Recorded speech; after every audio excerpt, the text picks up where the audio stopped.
This is a review of the iFootage Shark Slider Nano 2.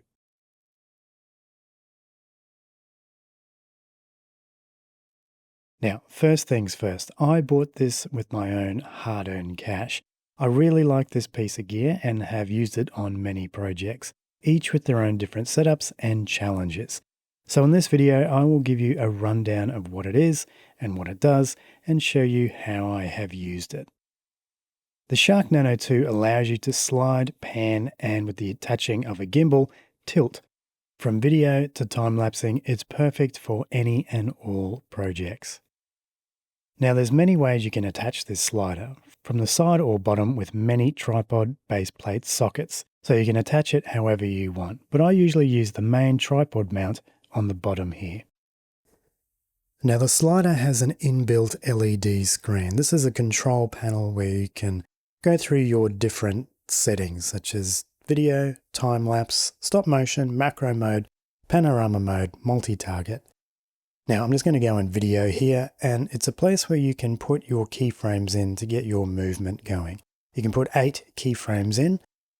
So let's just go to, let's say, B. So I click on B here, go to settings, and I can do my time and speed. So speed is how fast it's going to move between key points, and time is the overall time it's going to take. I can also put in hold time, so when it reaches this keyframe, it can stay there for a few seconds. And it's pretty much the same for each different mode here, from time-lapse, stop motion, and so on. This is a great way to control it easily and quickly. Now there is an app. I personally prefer the app, but to have an LED screen built in is fantastic. Now to power the slider, you can use a battery here, or use either wall power or a power bank, which can be plugged in here. I prefer to use the flexibility of a power bank. And speaking of power banks, this is the PD14OH power bank, which is sold separately. But this thing has enough juice to power the slider, a gimbal, and the camera attached. Now, attaching your camera or tripod head is super easy, as there's this quick release base plate, which you can attach to your camera or tripod head. And this is the power plate for the attachment to a gimbal. The gimbal attachment makes this quite a big deal. With the ability to attach a DJI gimbal, it lets you add tilt and roll to your camera movements, as well as the usual sliding and panning. The gimbal locks in, without its battery, straight onto the slider's gimbal power base plate. And then by attaching the cable to the side of the gimbal and connecting it to the base plate, you can now control the gimbal as you see fit. Keep in mind that this only works with the RS2, RS2 Pro, RS3 Pro, RS4, and RS4 Pro. If you have the RS3, you're out of luck, since there are no connecting pins on the side. Additionally, there is now a DJI Osmo attachment, allowing you to use your Osmo camera as an all-in-one camera and gimbal. Pretty cool. If you want to use this as a time-lapse slider, there are shutter release cables included. Since I am a Nikon shooter, I have 2 classic cables for my Z8 and older cameras. So let me go through the different setups you can do here. These setups can be done however you want, and this slider allows creative freedom on your setups. But these 4 are generally the main ways I use it. Firstly, there's the easy slider and pan setup. Now with the gimbal attached, it allows for a 360 rotation, plus roll and tilt control, as well as the sliding and panning as before. You can also use the setup upside down here. Here I have it attached with the gimbal. You also don't have to have the gimbal attached upside down, but having a gimbal upside down gives you that nice tilt and roll option. And here it is vertically. Keep in mind that the maximum weight you can use in vertical mode is around 3 kilograms, so enough for a smaller tripod head and a small camera setup. To control all of these setups, I use the iPhoto Moco app. Now let's jump into the app. When you open it, you pick your slider. Then, depending if your gimbal is attached, you will see it being registered in the app. And here is the control panel. Up the top is the type of shot, so video to time-lapse and so on. For this example, I'll just use video. Keyframes are all here, where you can set up to 8 keyframes. Then the joystick controls are here, slide is on the left, pan and tilt on the right. Tilt and roll will only show if your gimbal is attached.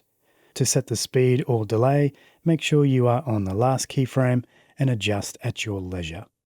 On the left, you will see the speed at which it will run. On the right are other settings such as loop or single movement. When you're ready to go, press the A keyframe to return to your beginning move and then press play. Easy. Now let me show you how the slider works with an actual shoot. For this setup, I'm doing some macro shooting of honeybees. This is a Nikon Z8 with an Astori 28mm probe lens. This is a heavy setup with a pull focus and cage and power banks and all that, so it's a bit clunky. I'm not using a gimbal here, but just focusing on the basic slide and pan movements.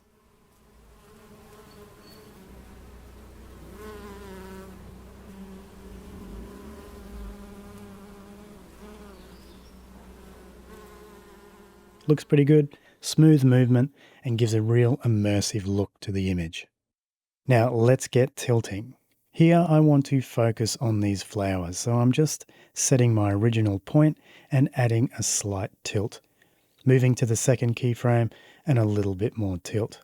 Now I return to my first keyframe and press play.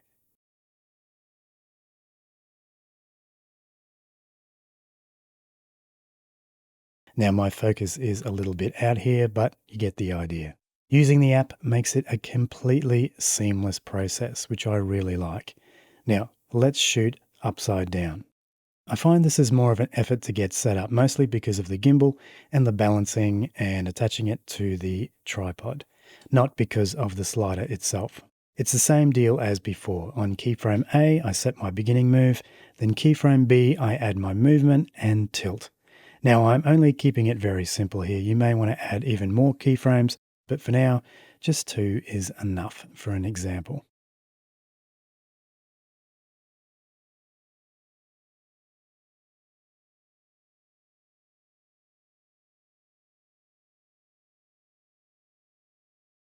Okay, let's do a bit of vertical shooting. Here I've attached the slider to a video tripod head, something that can take a bit of weight, and I've panned it down. Using a light ball head, a light lens and camera, it can give me a really nice perspective. This setup is a Nikon Z5 II and a 50mm lens.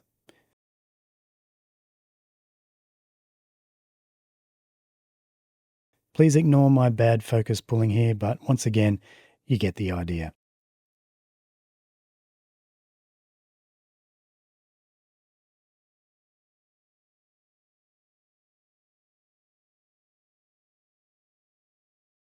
All right, now let's try this out with a time lapse. What I'll do first is set up my camera exposure and I will use the shutter release cable. In this case, using the Nikon Z8, I'll be using the included 10-pin N1 cable. One end is on the camera and the other is attached to the slider. Here. Done. Now I load up the app. Before, where I was shooting a video, I will now choose time lapse from this drop-down window. Okay. Now I do the usual keyframing and movement. I'm just going to keep it simple here with just a slide and pan movement. But here is where it gets a little tricky. Since I'm shooting in the day, I'm not shooting any long exposure, so my shutter speed will match the light outdoors. In the app, in order to set your interval for outdoor shooting like this, I will just set it for 5 seconds. So that's a shot taken every 5 seconds. I can set that here under buffer, and you'll see it update under interval. Now I set my frames per second. I will be shooting in 25 frames per second. Then I set the length of the clip I want, for example, 10 seconds. So that is a 10-second clip at 25 frames per second with a 5-second interval. Now, if you notice here, it will give me the shooting duration at 20 minutes and 50 seconds. And the number of frames from that is 250. So that is a 10-second clip with a 5-second interval at 25 frames per second.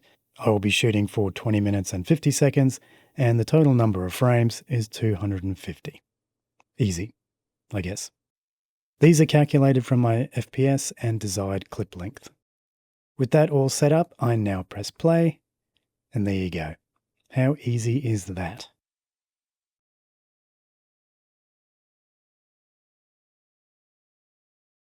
Using the slider with the app is, for me, the way to go because sometimes, especially when shooting upside down, you just can't see the screen on the slider. So I highly recommend using the app any chance you get. It's nice to have the LED screen, but the app is the real control panel for me.